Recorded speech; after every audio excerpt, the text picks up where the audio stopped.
नमस्ते विद्यार्थियों, क्या आप WBBSC क्लास 10 हिस्ट्री 2026 बोर्ड परीक्षा की तैयारी कर रहे हैं? तो ये वीडियो आपके लिए बहुत ज़रूरी है। ठीक है, आज हम लोग पढ़ेंगे और जानेंगे चैप्टर 8 हिस्ट्री का औपनिवेशिक भारत 20वीं शताब्दी का उत्तरार्ध, जो कि 1947 1947 से 1964 के बीच के बारे में जानकारी मिलता है जिसमें। ठीक है, तो हम लोग इसमें क्या देखेंगे? हम लोग इसमें देखेंगे कि चैप्टर 8 में कौन-कौन से इम्पोर्टेंट क्वेश्चंस हैं सजेशन में, ठीक ना? मैं सजेस्ट करूँगा कि 2026 में आने वाले इस बोर्ड एग्ज़ाम में 2026 में कौन-कौन से लॉन्ग क्वेश्चन ज़्यादा इम्पोर्टेंट है, कि किनको आपको पढ़ना चाहिए सबसे पहले, और कौन क्वेश्चन आपको ज़रूर अटेंड कर मतलब याद रखना ज़रूरी है, ठीक ना? तो हम लोग देखेंगे 2 मार्क्स के इस वीडियो में और 4 मार्क्स के। इस चैप्टर से बस 2 मार्क्स का और 4 मार्क्स का क्वेश्चन ही हम लोगों को एग्ज़ाम में देखने को मिलता है। तो वीडियो के अंत तक बने रहिएगा, क्योंकि इसमें हम लोग बहुत ही ज़रूरी इंपॉर्टेंट क्वेश्चन सारा डिस्कस करेंगे और आंसर के साथ डिस्कस करेंगे, ठीक है?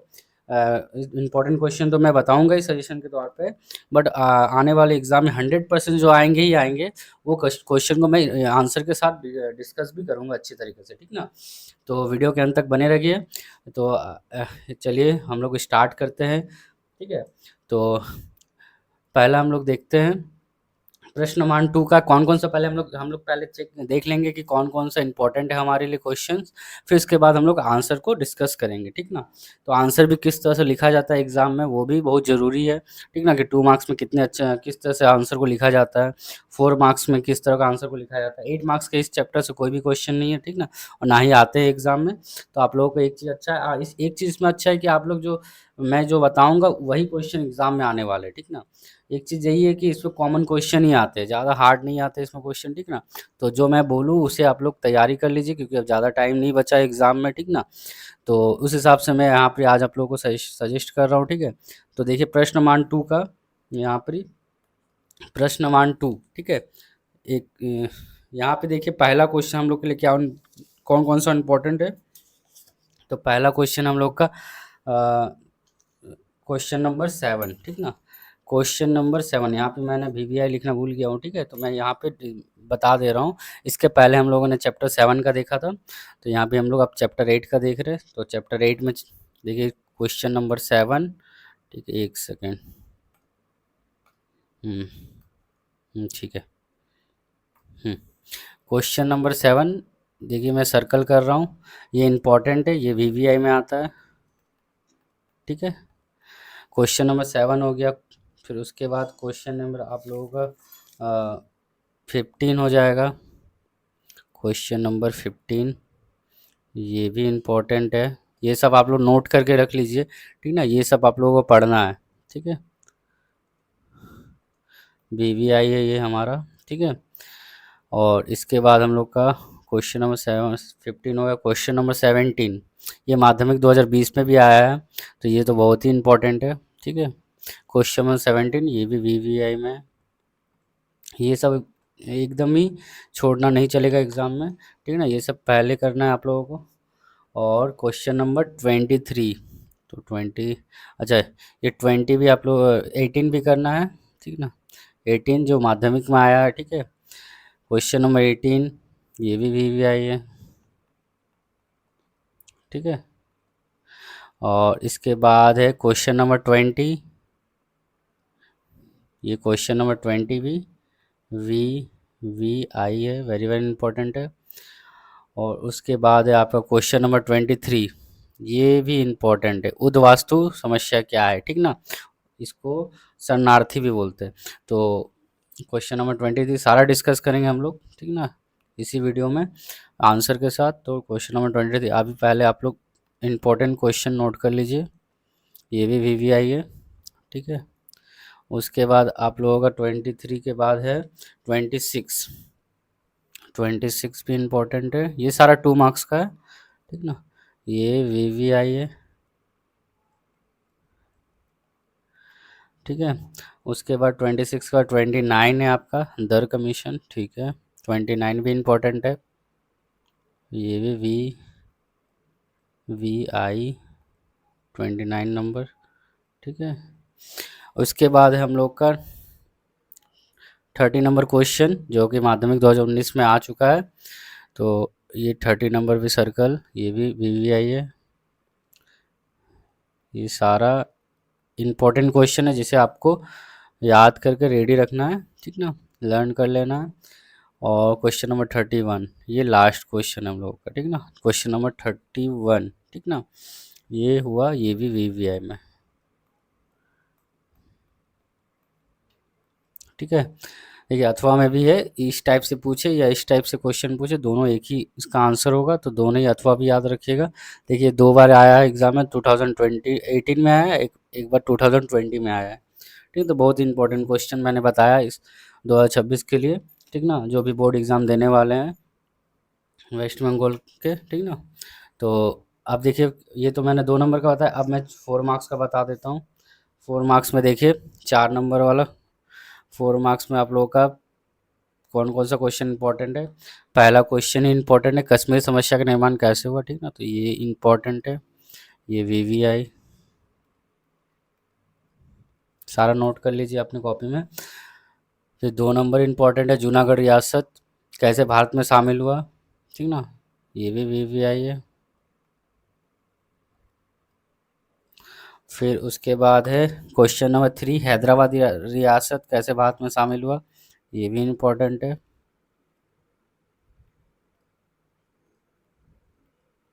ये सारा सेशन 2026 के लिए स्टूडेंट्स के लिए, ठीक है ना। उसके बाद क्वेश्चन नंबर 7 है, उद्वास्तु समस्या, तो ये क्वेश्चन नंबर 7 वीवीआई है। ये सबको पहले रेडी करना आप लोगों को। अब इसके बाद क्वेश्चन नंबर 17, अच्छा क्वेश्चन नंबर 17 नहीं, क्वेश्चन नंबर 11 देखिए, ये माध्यमिक 2018 में आया है, और ये 13 भी, तो 11 भी है वीवीआई, और क्वेश्चन नंबर 13 भी है हमारा, 13 नहीं, सॉरी 13 नहीं है, 13 नहीं है, 13 नहीं है, 14 है हमारा, ठीक है। ये हमारा 14 नंबर क्वेश्चन इंपॉर्टेंट है, ठीक है, ये भी वीवीआई में है। और इसके बाद हमारा 14 हो गया, हाँ बस इतनी ही क्वेश्चन है हमारे 4 मार्क्स के जिसको हमें रेडी करना है। तो ज़्यादा क्वेश्चन नहीं 4 मार्क्स में, कमी है, ठीक ना। तो इस इतना याद कर लेने से आप लोगों का मार्क्स फिक्स हो जाएगा चैप्टर 8 से, जो भी लॉन्ग क्वेश्चन आएंगे कंफर्म मार्क्स फिक्स रहेगा 100%, ठीक ना। तो इतना क्वेश्चन तो आप लोगों को याद करना ही है, ठीक है। तो चलिए अब हम लोग इसके पूरा आंसर डिस्कस करते हैं, क्वेश्चन के साथ आंसर भी अच्छे से डिस्कस करते हैं और समझते हैं कि किस तरह से लिखा जाना चाहिए एग्ज़ाम में, ठीक ना, जिससे हम लोग को फुल मार्क्स एग्ज़ाम में मिल पाए, ठीक ना, बोर्ड एग्ज़ाम में।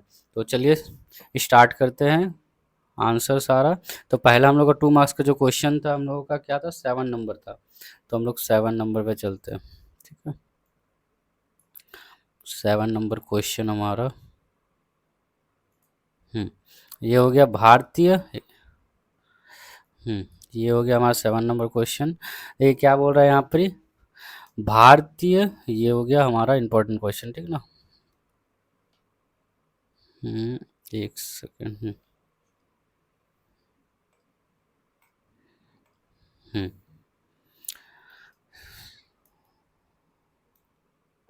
7 नंबर क्वेश्चन। तो यहाँ पे क्या बोल रहा है, भारतीय स्वतंत्रता अधिनियम से क्या समझते हो, पहला ये पहला ये इंपॉर्टेंट क्वेश्चन है, ठीक है। इसका आंसर कैसे लिखना है, देखिए भारतीय स्वतंत्रता अधिनियम 1947 ईस्वी के 4 जुलाई को ब्रिटिश संसद में पारित हुआ था, ठीक ना, और 18 जुलाई को शाही स्वीकृति प्राप्त हुई, ठीक ना, मैंने पारित हुआ और स्वीकार कब किया गया, 18 जुलाई को, 4 जुलाई को पारित हुआ था, 18 जुलाई को स्वीकार किया गया था। इस अधिनियम के माध्यम से भारत और पाकिस्तान नामक 2 नए डोमिनियन राष्ट्रों का गठन हुआ, ठीक ना, जो राष्ट्रमंडल के ब्रिटिश राष्ट्रमंडल के सदस्य होंगे और विदेश नीति में स्वतंत्र होंगे। इस अधिनियम में नए राष्ट्रों की सीमाओं के निर्धारण के लिए सीमा आयोग का गठन और स्वयं का संविधान बनाने की बात कही गई, ठीक ना। इस आयोग में, ठीक ना। जब तक नया संविधान नहीं बनता वो, तब तक 1935 ईस्वी के भारत शासन अधिनियम का पालन किया जाएगा। मतलब बोला था जब तक पूरा नया संविधान नहीं बन जाता तब तक हम लोग किसका पालन करेंगे, 1935 ईस्वी के भारत शासन अधिनियम, जो कि बहुत इंपॉर्टेंट है ना। तो इस तरह से इसका आंसर लिखना था कि भारतीय स्वतंत्रता अधिनियम से क्या समझते हो, ठीक ना। तो यही था इसका आंसर। अब हम लोग को नेक्स्ट 15 नंबर इंपॉर्टेंट क्वेश्चन था, तो 15 नंबर क्वेश्चन पे चलते हैं।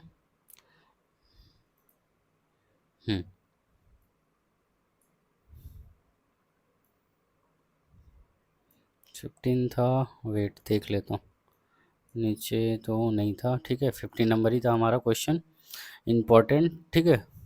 तो 15 नंबर क्वेश्चन में देखिए क्या हुआ था, ये नेक्स्ट इंपॉर्टेंट क्वेश्चन, भारतीय स्वतंत्रता अधिनियम 1947 में देशी रियासतों के बारे में क्या कहा गया है। तो देखिए क्या कहा गया है, भारतीय स्वतंत्रता अधिनियम में कहा गया है कि ब्रिटिश शासन के समाप्त होने के बाद देशी रियासतों के साथ ब्रिटिश सरकार की संधियां समाप्त हो जाएगी।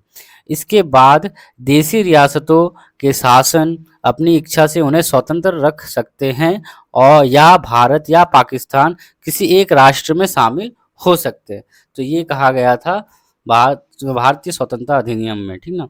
तो ये हो गया हमारा क्वेश्चन। नेक्स्ट क्वेश्चन का हमारा 17 नंबर होगा, जो कि माध्यमिक 2020 में आया। तो क्वेश्चन क्या था हमारा, क्वेश्चन है नेक्स्ट इंपॉर्टेंट है, ये हुआ सरदार पटेल को भारत का लौह पुरुष क्यों कहा जाता है। बहुत ही इंपॉर्टेंट क्वेश्चन है, ठीक ना, बहुत ही अच्छा क्वेश्चन है, इंपॉर्टेंट भी है एग्जाम पर, बोर्ड के एग्जाम के लिए।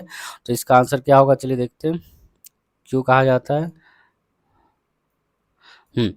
सरदार वल्लभ भाई पटेल को उनकी असाधारण चरित्र की दृढ़ता और मानसिक शक्ति के लिए भारत का लौह पुरुष कहा गया है।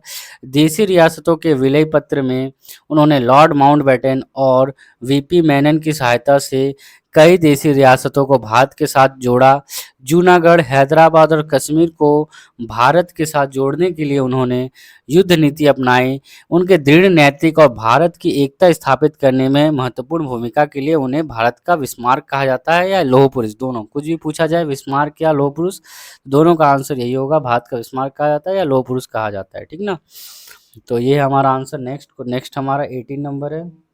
नेक्स्ट 18 नंबर देखिए क्या है क्वेश्चन इंपॉर्टेंट, 2017 में है, देशी रियासतों का भारत विलय पत्र से क्या समझते हो, ठीक ना। तो इसका आंसर क्या होगा, देशी रियासतों का भारत विलय पत्र, ठीक ना, एक शर्त युक्त संधि पत्र था जिसे सरदार वल्लभ भाई पटेल और वीपी मेनन ने तैयार किया था। 1947 ईस्वी के बाद स्वतंत्र भारत को एक एकीकृत राष्ट्र बनाने के लिए एक पत्र पर हस्ताक्षर कर लगभग 600 देशी रियासतें भारतीय संघ में शामिल हुई। ये रियासतें भत्ते और अन्य सुविधाओं के बदले इस पत्र पर हस्ताक्षर करती थी, जिसके परिणाम स्वरूप भारत एक शक्तिशाली राष्ट्र में परिणत हुआ। तो ये हो गया हमारा विलय पत्र, ठीक ना, देशी रियासतों का। नेक्स्ट हमारा इंपॉर्टेंट क्वेश्चन है क्वेश्चन नंबर 20, ठीक है। क्वेश्चन नंबर 20 क्या है, माध्यमिक वाला तो करना ही है जो आया है, ठीक ना। किन परिस्थितियों में कश्मीर के राजा हरि सिंह ने भारत विलय पत्र पर हस्ताक्षर किए, ठीक ना। तो कश्मीर के राजा, देखिए आंसर क्या है, कश्मीर के राजा हरि सिंह ने 1947 में कुछ विशेष परिस्थितियों के कारण भारत विलय पत्र पर हस्ताक्षर किए। पाकिस्तान ने कश्मीर की मुस्लिम बहुलता के कारण इस रियासत पर कब्जा करने की कोशिश शुरू की। पाकिस्तान ने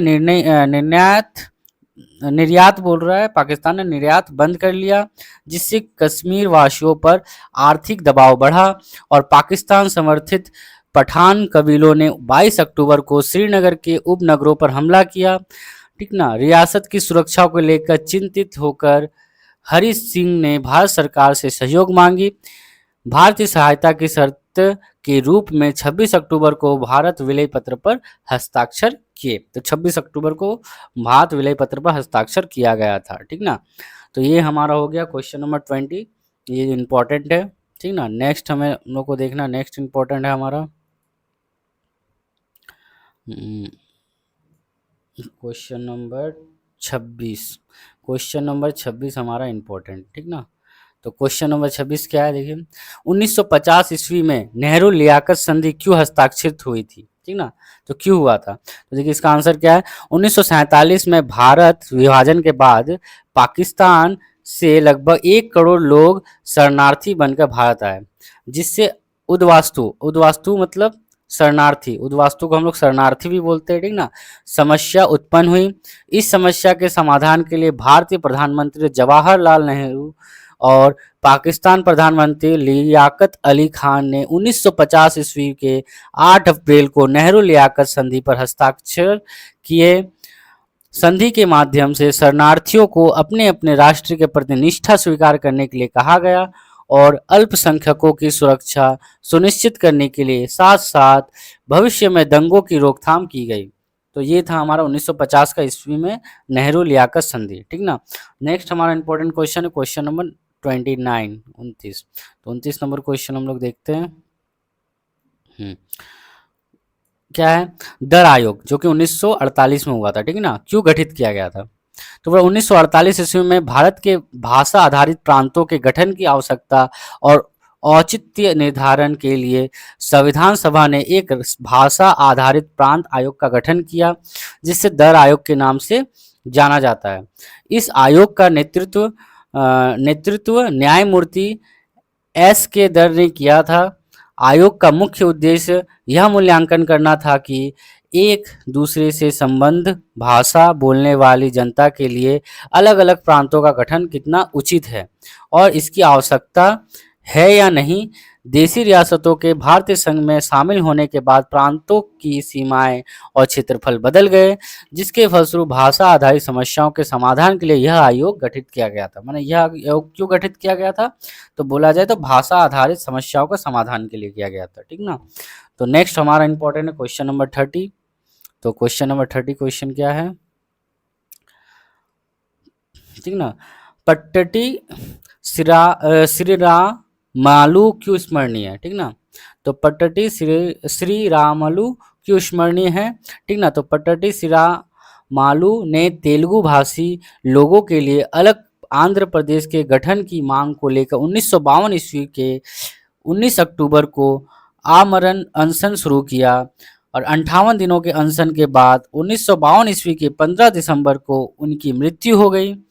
उनकी मृत्यु से आंध्र प्रदेश के राज्य के गठन की मांग को लेकर तीव्र आंदोलन शुरू हुआ, जिसके फलस्वरूप 1953 ईस्वी के 1 अक्टूबर को आंध्र प्रदेश राज्य का गठन हुआ। भाषा आधारित राज्य गठन के लिए उनका आंदोलन स्मरणीय है और उन्हें अमरजीवी की उपाधि दी गई, ठीक ना। अमरजीवी की उपाधि किसे दी गई पूछा जाएगा, तो पट्टटी श्री रामलू को दिया गया, ठीक ना। ये तेलुगु भाषी लोग थे, ठीक ना। तो नेक्स्ट हमारा इंपॉर्टेंट क्वेश्चन है क्वेश्चन नंबर 31, ठीक ना। बहुत ही इंपॉर्टेंट क्वेश्चन मैं डिस्कस कर रहा हूँ, नोट कर लीजिएगा आप लोग सारा, ठीक ना। राज्य पुनर्गठन आयोग जो कि 1953 1953 ईस्वी में हुआ था, क्यों गठित किया गया था? माध्यमिक 2018 में भी ये क्वेश्चन आया हुआ है, ठीक ना। तो 1953 ईस्वी के 22 दिसंबर को पंडित जवाहरलाल नेहरू ने राज्य पुनर्गठन आयोग का गठन किया। इसका मुख्य कारण था कि स्वतंत्रता के बाद देशी रियासतों के भारत में विलय के बाद भाषा संबंधित समस्या उत्पन्न होना। 1948 ईस्वी के दर आयोग और जेवीपी समिति की रिपोर्ट में भी भाषा आधारित राज्य गठन की समस्या का समाधान नहीं मिला। पट्टटी श्री रामलू के प्राण त्याग के बाद अलग आंध्र प्रदेश गठन की मांग के कारण नए सिरे से राज्यों की समस्याओं के निर्धारण के लिए यह आयोग गठित किया गया था या गठन किया गया था, ठीक ना। तो ये हुआ हमारा यहाँ पर ही 2 मार्क्स का क्वेश्चन, सारा इंपॉर्टेंट क्वेश्चन हम लोगों ने डिस्कस कर लिया। ये सारा आप लोग नोट कर लीजिएगा और याद भी कर लीजिएगा। अब हम लोग चलते हैं क्वेश्चन नंबर मार्क्स 4 के लिए, ठीक ना। तो प्रश्न मान 4, तो प्रश्न मान 4 में क्या क्या इंपॉर्टेंट है, तो हमारा ये पहला क्वेश्चन ही इंपॉर्टेंट है, ठीक ना। तो पहला क्वेश्चन हमारा क्या है प्रश्न, तो पहला क्वेश्चन है हमारा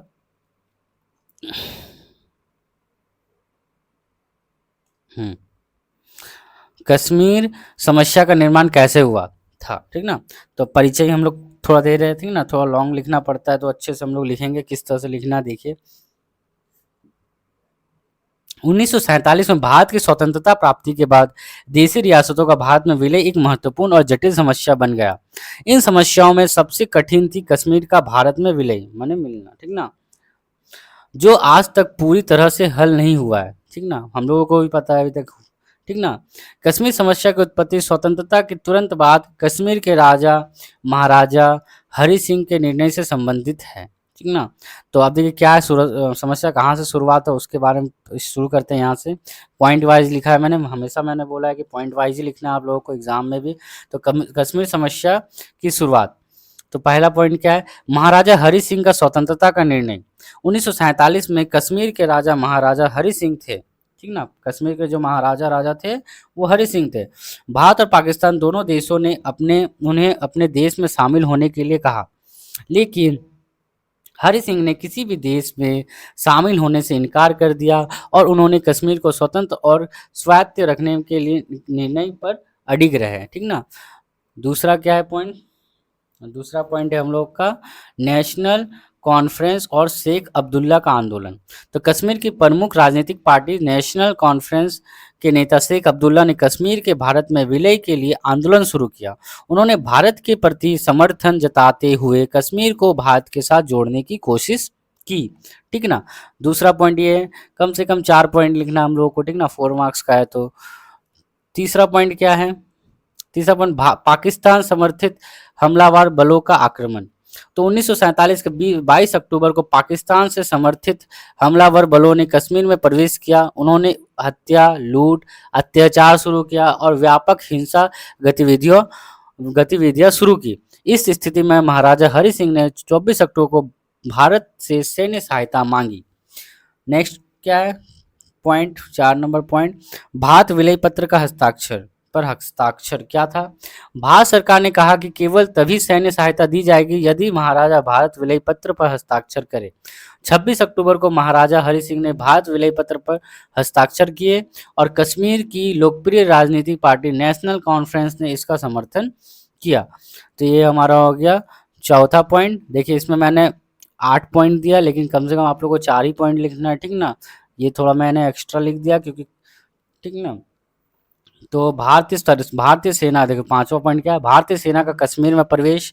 जो भी इजी लगे आप लोग उसको याद कर लीजिएगा, मैंने 8 पॉइंट दे दिया है, ठीक ना। जो इजी लगे आप लोगों को वो कर लीजिएगा इसमें से 4 से 5 पॉइंट। 26 अक्टूबर तक पाकिस्तानी हमलावर बल श्रीनगर से 40 मील की दूरी तक पहुंच गए थे। 27 अक्टूबर को भारत सेना ने लगभग 100 विमानों के साथ कश्मीर में उतरकर पाकिस्तानी हमलावर बलों को खदेड़ा और कश्मीर के 2/3 क्षेत्र को पुनः प्राप्त किया। 3 भाग का 2 भाग हम लोगों ने क्या किया, प्राप्त कर लिया, ठीक ना। 6 नंबर पॉइंट क्या बोल रहा, आजाद कश्मीर की स्थापना। पाकिस्तान ने कश्मीर के कब्जे वाले क्षेत्र में आजाद कश्मीर नामक एक समानांतर सरकार स्थापित की जो कश्मीर के पूरे क्षेत्र पर पाकिस्तान के दावे को स्थापित करती थी। 7 नंबर क्या पॉइंट, संयुक्त राष्ट्र का हस्तक्षेप। 1947 के 31 दिसंबर को लॉर्ड माउंटबेटन की सलाह पर भारत ने संयुक्त राष्ट्र सुरक्षा परिषद में कश्मीर समस्या को उठाया। लंबी चर्चा के बाद 1948 के अंत में सुरक्षा परिषद ने कश्मीर में युद्ध विराम घोषित किया और भारत और पाकिस्तान के बीच एक युद्ध विराम रेखा LOC चिन्हित की गई, ठीक ना, लाइन ऑफ कंट्रोल जिसे बोला जाता है, ठीक ना, युद्ध विराम रेखा, ठीक ना। निष्कर्ष क्या हुआ, निष्कर्ष सब लोग को लिखना है, अगर अच्छा निष्कर्ष लिखेंगे तो और भी अच्छा लगेगा, थोड़ा इंप्रेशन बना रहेगा, ठीक ना, पेपर में। तो निष्कर्ष क्या है, कश्मीर समस्या की उत्पत्ति 1947 में स्वतंत्रता के बाद महाराजा हरि सिंह के स्वतंत्रता के निर्णय और पाकिस्तान समर्थित बलों के आक्रमण के माध्यम से हुई। इस घटना के कारण भारत और पाकिस्तान के बीच कश्मीर को लेकर विवाद शुरू हुआ जो आज तक जारी है। भारत और पाकिस्तान दोनों देश कश्मीर पर अधिकार का दावा करते हैं और इस समस्या का कोई स्थायी समाधान आज तक संभव नहीं हुआ है, ठीक ना। तो ये हमारा हो गया 1 नंबर क्वेश्चन जो कि 4 मार्क्स का था। दूसरा नेक्स्ट इंपॉर्टेंट क्वेश्चन था हमारा, जूनागढ़ का रियासत कैसे भारत में शामिल हुआ। तो इसका आंसर क्या होगा, तो काठियावाड़ प्रायद्वीप के सौराष्ट्र तट पर स्थित जूनागढ़ एक छोटी देसी रियासत थी जिनका ऐतिहासिक महत्व, मजबूत स्थिति और आर्थिक समृद्धि इसे विशेष पहचान देती है। भारत की स्वतंत्रता के बाद जूनागढ़ को छोड़कर काठियावाड़ क्षेत्र की सभी देसी रियासतें विलय पत्र के माध्यम से भारत के साथ संयुक्त हो गई, लेकिन जूनागढ़ रियासत ने पाकिस्तान में शामिल होने का निर्णय लिया जिसके परिप्रेक्ष्य में तीव्र प्रतिक्रिया हुई और भारतीय सेना ने कदम उठाया। अब देखिए इसकी विशेषता क्या था, जूनागढ़ रियासत के भारत विलय की विशेषता पॉइंट वाइज मैंने लिखा है, ठीक ना। तो देखिए विशेषता क्या है, पहला पॉइंट क्या है, जूनागढ़ के शासक और जनता की भिन्नता। जूनागढ़ रियासत की लगभग 80% जनता हिंदू थी, लेकिन रियासत का शासक नवाब मुस्लिम था। नवाब का निर्णय पाकिस्तान में शामिल होने का था, जो रियासत की जनता की आकांक्षाओं के विपरीत था। इससे हिंदू जनता में रोष और विरोध उत्पन्न हुआ। दूसरा क्या है पॉइंट, बम्बई में कांग्रेस के नेतृत्व में अस्थायी सरकार। जूनागढ़ रियासत के बाहर के कांग्रेस नेताओं ने समाल दास गांधी के नेतृत्व में बंबई में एक अस्थायी सरकार गठन किया। उन्होंने पाकिस्तान में शामिल होने के निर्णय के खिलाफ आंदोलन शुरू किया, जो बाद में और तीव्र हो गया। ठीक ना। 3 नंबर पॉइंट क्या, पाकिस्तान में शामिल होने का निर्णय। 1947 के 15 अगस्त को जूनागढ़ के नवाब ने पाकिस्तान में शामिल होने का घोषणा की, जिससे रियासत की हिंदू जनता में व्यापक विरोध हुआ। काठियावाड़ क्षेत्र की नेक्स्ट क्या है, हाँ, काठियावाड़ क्षेत्र की अन्य देशी रियासतें जो पहले से ही भारत में शामिल हो चुकी थी, ने भारत सरकार पर दबाव डाला कि जूनागढ़ के मुद्दे का त्वरित समाधान किया जाए, जल्दी समाधान किया जाए। ठीक ना, त्वरित मतलब।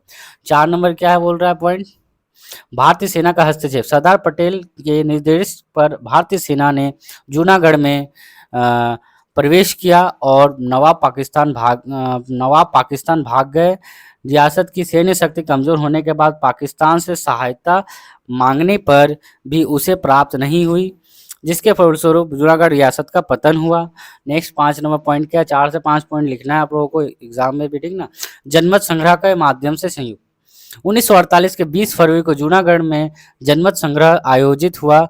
इससे कोई प्रतिद्वंदी नहीं था, इसमें कोई भी प्रतिद्वंदी नहीं था और जनमत संग्रह के माध्यम से जूनागढ़ रियासत का भारत में विलय स्वीकृत हुआ। जनवरी 1949 ईस्वी में यह संयुक्ति पूरी हुई।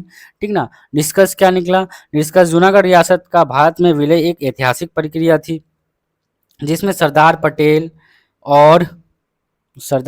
और भारतीय सेना के दृढ़ कदमों के माध्यम से रियासत को पाकिस्तान में शामिल होने का निर्णय रद्द कर भारत के साथ जोड़ा गया। जनमत संग्रह के माध्यम से इस संयुक्ति को स्वीकृति मिली, जो भारत की एकता और अखंडता के लिए एक महत्वपूर्ण कदम था। यह घटना साबित करती है कि भारतीय नेतृत्व और सैन्य शक्ति अत्यंत कुशल और दृढ़ थी, जिसने देश की एकता को बनाए रखने की मदद की। ठीक ना। तो यहाँ हमारा नेक्स्ट 2 नंबर इंपॉर्टेंट क्वेश्चन जो था हमारा वो खत्म हुआ, जूनागढ़ वाला। अब हमारा हैदराबाद रियासत कैसे भारत में शामिल हुआ वो हम लोग पढ़ेंगे, जो कि माध्यमिक 2018 में आ चुका है। ठीक ना। तो ये सारे 4 मार्क्स के परिचय देखिए इसका क्या है। मुगल सम्राट औरंगजेब की मृत्यु 1707 ईस्वी में हुई थी। के बाद मुगल सम्राट का पतन शुरू हुआ। तब भारत के विभिन्न क्षेत्रों में कई स्वतंत्र रियासतें उभरी।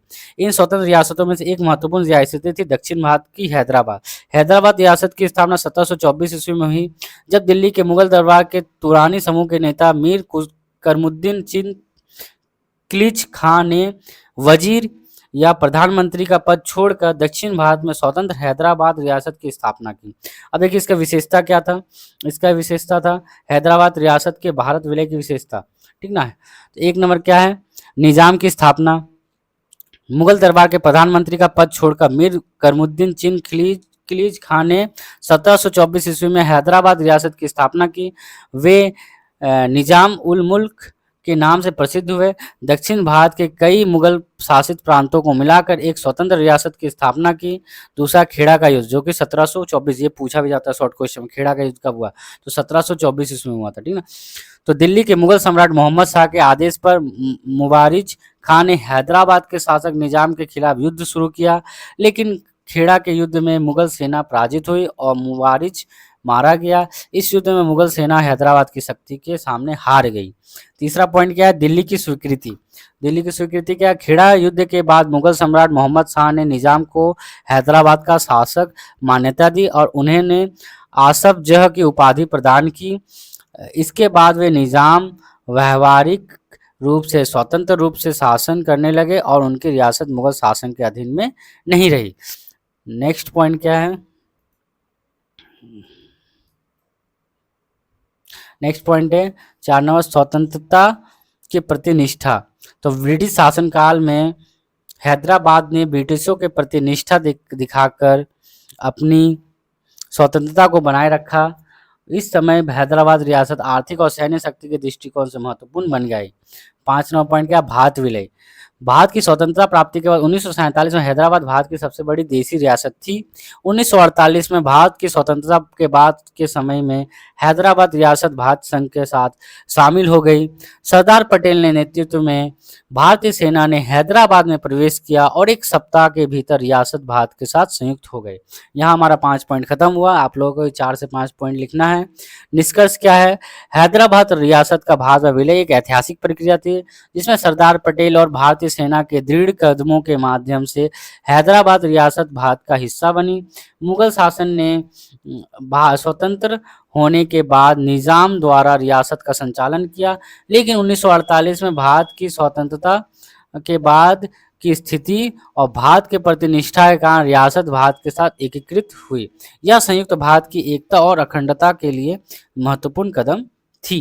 ठीक ना। तो यहाँ हमारा क्वेश्चन नंबर 3 जो कि इम्पोर्टेंट था खत्म हुआ। अब नेक्स्ट हमारा इम्पोर्टेंट क्वेश्चन था, अच्छा क्वेश्चन नंबर 4 भी हमारा इंपॉर्टेंट है, इसे मार्क कर लीजिएगा। ठीक ना, ये भी हमारा इंपॉर्टेंट है। नेहरू लियाकत संधि या दिल्ली संधि क्या है? तो देखिए ये क्या है, ये भी वीवीआई है, ये वहाँ मैं बताना भूल गया था। ठीक ना, तो ये हमारा वीवीआई है। इसका परिचय देखिए क्या है।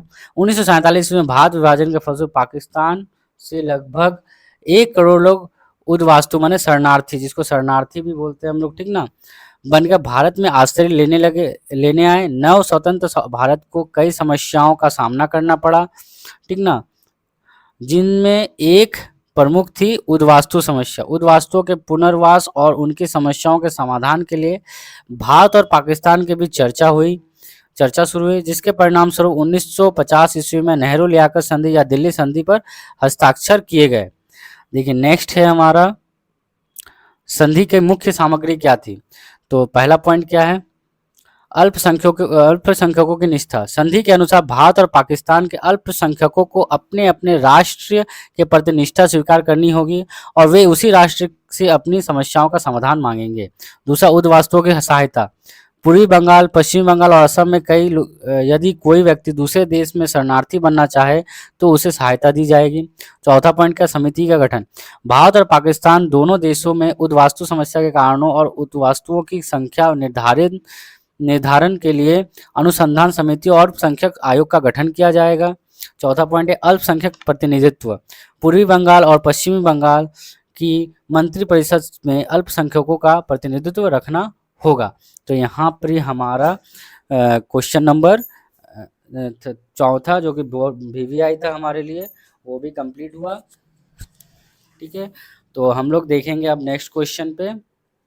नेक्स्ट क्वेश्चन हमारा क्या है, ये यहाँ 4 पॉइंट आप लोगों को लिखना ही है, ठीक ना। 4 मार्क्स का तो 4 मार्क्स तो लिखना ही होगा आप लोगों को, ठीक ना।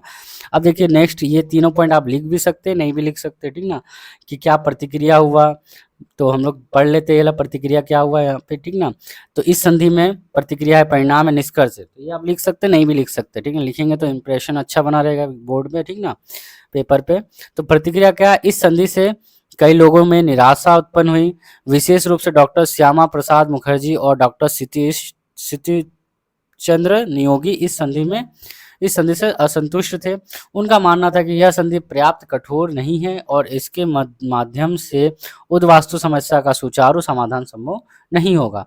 परिणाम क्या हुआ, नेहरू ने उद्वास्तु समस्या के समाधान पर विशेष ध्यान दिया और स्वतंत्रता के पहले 5 वर्षों में पुनर्वास कार्य पर जोर दिया। इन 5 वर्षों को पुनर्वास का युग कहा जाता था। तो 1947 से 1971 ईस्वी तक पूर्वी पाकिस्तान से शरणार्थियों के आगमन ने पश्चिम बंगाल की अर्थव्यवस्था, समाज और राजनीति पर गहरा प्रभाव डाला। इससे भारत में तीव्र खाद्य संकट उत्पन्न हुआ। निष्कर्ष क्या हुआ, निष्कर्ष यही हुआ, देखिए अंत में कहा जाता है कि दिल्ली संधि या नेहरू लियाकत संधि बोला जाए, उद्वास्तु समस्या के समाधान में एक कदम थी, लेकिन व्यवहार में यह उतनी सफल नहीं रही। यद्यपि संधि पर हस्ताक्षर किए गए, इसका प्रभाव सीमित रहा और वास्तव में कई समस्याओं का समाधान करना संभव नहीं हुआ, ठीक ना। तो यहाँ पे हम लोग का ये क्वेश्चन जो कि बहुत इंपॉर्टेंट था, इसे एकदम ही नहीं छोड़ना है, ठीक ना, ये भी आप लोगों को करना है, ठीक ना। तो नेक्स्ट हमारा इंपॉर्टेंट क्वेश्चन नंबर 7 था, ठीक ना। तो क्वेश्चन नंबर हम लोग 7 पे चलते हैं। ये हमारा क्वेश्चन नंबर 7, ठीक है। उद्वास्तु समस्या, तो उद्वास्तु समस्या के समाधान के लिए भारत सरकार ने क्या क्या कदम उठाए, ठीक ना। तो परिचय क्या है देखिए, 1947 में देश के विभाजन के बाद पाकिस्तान से बड़ी संख्या में हिंदू और सिख भारत में आश्रय लेने आए। इससे उद्वास्तु समस्या एक गंभीर मुद्दा बन गई, जो देश विभाजन के समय और उनके बाद और भी गंभीर रूप ले चुकी थी। भारत की केंद्रीय सरकार पंजाब, पश्चिम बंगाल, असम और त्रिपुरा की राज्य सरकारों ने राहत और पुनर्वास परियोजनाएं शुरू करके उद्वास्तु समस्याओं के समाधान के लिए कई कदम उठाए। अब देखिए कदम क्या क्या उठाए थे भारत सरकार के कदम, तो हेडिंग है, ये पहला पॉइंट है, देखिए क्या, पुनर्वास नीति की घोषणा। भारत के प्रधानमंत्री जवाहरलाल नेहरू ने 1947 में पुनर्वास नीति की घोषणा की। इसके माध्यम से केंद्र सरकार ने उद्वास्तुओं के लिए राहत और पुनर्वास के लिए विभिन्न कदम उठाए। विशेष रूप से राहत और पुनर्वास विभाग खोला गया और इसके माध्यम से भारत सरकार ने कई परियोजनाएं शुरू की। दूसरा क्या, आश्रय शिविरों की स्थापना। पाकिस्तान से आए उद्वास्तुओं माने शरणार्थियों जिसको हम लोग बोलते हैं के लिए रेलवे स्टेशनों और खाली जगहों पर अस्थायी आश्रय शिविर बनाए गए। यहाँ उद्वास्तुओं का नाम, पहचान दर्ज की गई और सरकारी खर्च पर भोजन उपलब्ध कराया गया। इसके अलावा या वहाँ उचित चिकित्सा व्यवस्था भी स्थापित की गई, ठीक ना। तो नेक्स्ट थर्ड पॉइंट क्या है हमारा, थर्ड पॉइंट है आवास परियोजनाएं।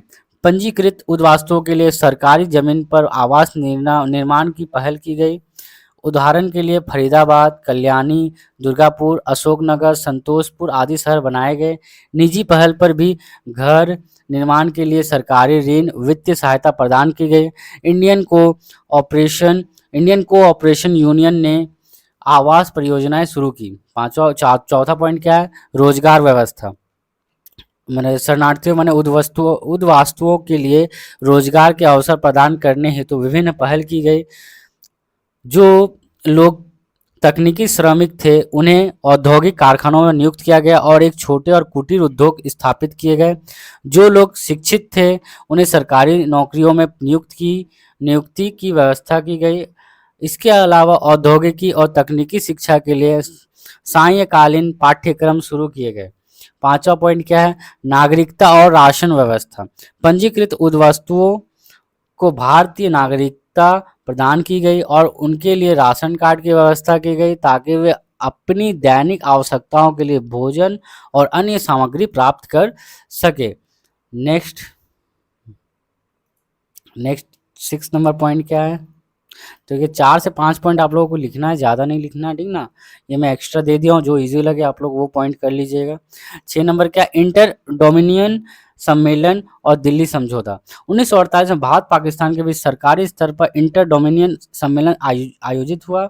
इसका उद्देश्य हिंदू मुस्लिम संबंधों को सामान्य रखना, दंगों को रोकना और उद्वास्तु प्रभाव को नियंत्रित करना था। 1950 में नेहरू और लियाकत अली खान ने दिल्ली समझौते पर हस्ताक्षर किए, जिसमें अल्पसंख्यकों के प्रति जिम्मेदारी निभाने और उनके नागरिक अधिकारों को सुनिश्चित करने की बात कही गई।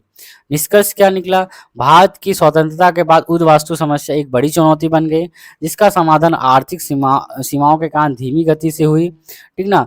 फिर भी सरकार के विभिन्न प्रयासों जैसे राहत और पुनर्वास परियोजनाओं, आवास और रोजगार की व्यवस्था और नागरिकता प्रदान करने के माध्यम से उद्वास्तु समस्या का कुछ हद तक समाधान संभव हुआ। यद्यपि आर्थिक सीमाएं थी, लेकिन सरकार के प्रयासों को पूरी तरह से नज़रअंदाज नहीं किया जा सकता, ठीक ना था। नेक्स्ट क्वेश्चन हमारा है, लास्ट क्वेश्चन जो कि हमारा इंपॉर्टेंट है, क्वेश्चन नंबर 14। तो हम लोग क्वेश्चन नंबर 14 पे चलते हैं। क्वेश्चन नंबर 14 नहीं सॉरी, क्वेश्चन नंबर 11 भी है। क्वेश्चन नंबर 11 हम लोग का क्या है, देखिए क्वेश्चन नंबर ये मैंने वहाँ पे बताया नहीं था, तो क्वेश्चन नंबर 11 भी आप लोग VVI शायद बताया था वहाँ पे, तो क्वेश्चन नंबर 11 भी कर लीजिएगा। क्वेश्चन नंबर 11 क्या है देख लेते हैं, इससे पहले भी कोई है शायद,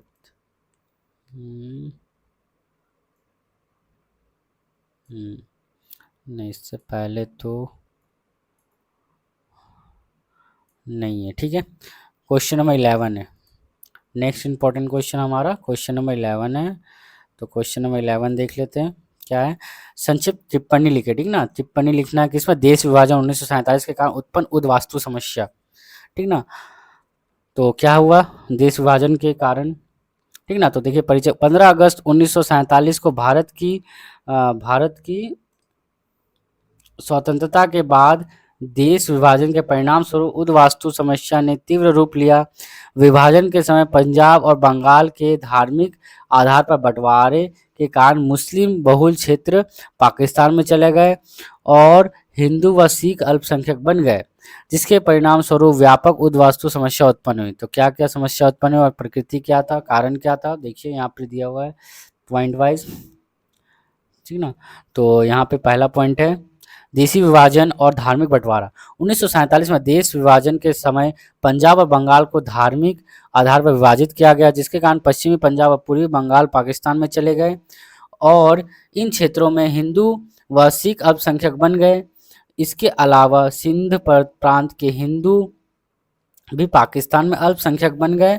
सांप्रदायिक दंगों के कारण इन लोगों ने में उद्वास्तु बनकर भारत आने की प्रवृत्ति बढ़ी। दूसरा क्या था, दूसरा पॉइंट, सांप्रदायिक दंगे और उद्वास्तु प्रवाह। देश विभाजन के साथ ही लगभग 1 करोड़ लोग पाकिस्तान से भारत आए। वे पैदल, बैलगाड़ी, ट्रेन, नावों के माध्यम से भारत में प्रवाहित हुए। इससे भारत की जनसंख्या में भारी वृद्धि हुई। चौथा क्या, राहत और पुनर्वास। तो उद्वास्तुओं के लिए आश्रय और पुनर्वास की व्यवस्था के लिए भारत की केंद्र सरकार ने राहत और पुनर्वास नीति अपनाई। पाकिस्तान की सीमा से सटे भारत के राज्यों में उद्वास्तुओं को आश्रय दिया गया, जो सरकार के लिए एक बड़ी चुनौती थी। नेक्स्ट 4th नंबर पॉइंट क्या है हमारा, आर्थिक दबाव। उद्वास्तुओं के आगमन से भारत की अर्थव्यवस्था पर भारी दबाव पड़ा, क्योंकि उनके लिए भोजन, कपड़े, रोजगार की व्यवस्था करनी पड़ी। उद्वास्तुओं के दबाव को संभालने के लिए सरकार को विभिन्न नीतियों और योजनाओं को अपनाना पड़ा, ठीक ना। नेक्स्ट पॉइंट है हमारा 5 नंबर। 5वां पॉइंट क्या बोल रहा है, सांस्कृतिक अंतर और मेलजोल की कमी। तो पाकिस्तान से आए लोगों का धर्म, भाषा, वेशभूषा एक होने के बावजूद सांस्कृतिक अंतर था, जिसने बंगाल और पंजाब के स्थानीय लोगों के साथ उनके मेलजोल में बाधा उत्पन्न की, ठीक ना। नेक्स्ट 6 नंबर क्या है, दिल्ली समझौता, जो कि 1950 में हुआ था। पाकिस्तान से भारत में आए उद्वास्तु प्रभाव को नियंत्रित करने के लिए 1950 में नेहरू और लियाकत अली खान के बीच दिल्ली समझौता हुआ। इस समझौतों में अल्पसंख्यकों के प्रति सहानुभूति और दंगों को रोकने का उद्देश्य था, ताकि उद्वास्तु समस्या को नियंत्रित किया जा सके। निष्कर्ष क्या निकला, देश विभाजन के कारण उत्पन्न उद्वास्तु समस्या भारत सरकार के लिए एक बड़ी चुनौती थी। इस समस्या के समाधान के लिए सरकार को कई नीतियां, योजनाएं और समझौता करने पड़े, लेकिन इसकी भयावहता आज भी महसूस की जाती है। तो यहाँ हमारा क्वेश्चन नंबर 11 जो कि इम्पोर्टेंट था वो खत्म हुआ। नेक्स्ट हमारा इम्पोर्टेंट क्वेश्चन है, देख लेते हैं नेक्स्ट हमारा important question. Question number 14। Next हमारा इम्पोर्टेंट क्वेश्चन है क्वेश्चन नंबर 14, जो कि बहुत इंपॉर्टेंट है, 2017 में आ चुका है ये, ठीक ना। तो इसको देखते हैं, स्वतंत्रता के बाद भाषा के आधार पर भारत का पुनर्गठन कैसे हुआ। तो भाषा के आधार पर बहुत बार क्वेश्चन आ चुका है, ठीक ना। तो परिचय देखिए क्या है, भारत की स्वतंत्रता के बाद ब्रिटिश काल में बनी प्रांतीय सीमाएं प्रशासनिक सुविधा के लिए थी, जो भाषा आधारित राज्य गठन की मांग को पूरा करने में सक्षम नहीं थी। विभिन्न भाषा बोलने वाले लोगों में राज्य गठन की मांग जोर पकड़ने लगी और इसलिए भाषा आधार राज्य गठन की प्रक्रिया शुरू हुई। तो पहला पॉइंट क्या है, देखिए भाषा आधार राज्य गठन के लिए पहला कदम क्या था। तो पहला कदम था हम लोगों का कि स्वतंत्रता के बाद भारत में भाषा आधारित राज्य गठन के लिए पहला प्रयास 1948 में दर आयोग और 1951 में जेवीपी समिति के गठन के रूप में हुआ, लेकिन इन दोनों आयोगों ने भाषा आधारित राज्य गठन का विरोध किया, जिसके कारण कोई स्थायी समाधान नहीं मिला। दूसरा क्या, पट्टामी या पोट्टटी बोलते हैं या पट्टटी बोलते हैं, श्री रामलू का आंदोलन और आंध्र प्रदेश का गठन। 1952 में तेलुगु भाषी आंध्र क्षेत्र के लोगों की मांग के लिए अनुसार प्रमुख स्वतंत्रता सेनानी पोट्टटी श्री रामलू ने अलग आंध्र प्रदेश के गठन की मांग में 58 दिनों तक अनशन किया और उनकी मृत्यु हो गई। उनकी मृत्यु के व्यापक जन आंदोलन शुरू हुआ, जिसके परिणाम स्वरूप 1 अक्टूबर 1953 को अलग आंध्र प्रदेश का गठन हुआ। यह भारत में भाषा आधारित राज्य गठन का पहला कदम था। दूसरा क्या है, तीसरा पॉइंट क्या है हमारा, दूसरा नहीं सॉरी तीसरा, राज्य पुनर्गठन आयोग, जो कि 1953 में आंध्र आंदोलन के प्रेक्षापट में 1953 में भारत में प्रधानमंत्री जवाहरलाल नेहरू ने राज्य पुनर्गठन आयोग का गठन किया। इस आयोग का नेतृत्व सर्वोच्च न्यायालय के मुख्य न्यायाधीश सैयद फजल अली ने किया और अन्य 2 सदस्य थे, के एम पनिक्कर और हृदयनाथ कुंजरू। आयोग में 1955 में अपनी रिपोर्ट प्रस्तुत की, जिसमें भारत को 16 राज्यों और 3 केंद्र शासित प्रदेशों विभाजित करने की सिफारिश की गई। चौथा पॉइंट क्या, राज्य पुनर्गठन अधिनियम, जो कि 1956 में हुआ था। आयोग की रिपोर्ट के आधार पर 1956 में राज्य पुनर्गठन अधिनियम पारित हुआ, जिसमें भारत को 14 राज्यों और 6 केंद्र शासित प्रदेशों में विभाजित किया गया। इस अधिनियम के द्वारा भाषा आधारित राज्यों का गठन हुआ था। ठीक ना। नेक्स्ट पॉइंट क्या है, पॉइंट नंबर 5। तो point number 5 sorry point number 5 क्या है हमारा, महाराष्ट्र और गुजरात। ठीक ना। 1960 में बॉम्बे प्रेसिडेंसी के गुजराती और मराठी भाषा लोगों के बीच अलग राज्य गठन की मांग को लेकर आंदोलन शुरू हुआ। बहुत चर्चा और आंदोलन के बाद महाराष्ट्र और गुजरात नामक 2 अलग राज्यों का गठन हुआ। पांचवा क्या है, छठा क्या है, पंजाब। पंजाब के सिखों ने अपनी गुरुमुखी भाषी क्षेत्र के लिए अलग राज्य की मांग की। 1966 में पंजाब, हरियाणा, हिमाचल प्रदेश नामक 3 राज्यों का गठन हुआ। ठीक ना। निष्कर्ष क्या निकला, इस प्रकार भारत की स्वतंत्रता के बाद भाषा आधारित राज्य गठन की प्रक्रिया शुरू हुई, जो देश के राजनीतिक ढांचे और राष्ट्रीय एकीकरण के लिए अत्यंत महत्वपूर्ण थी।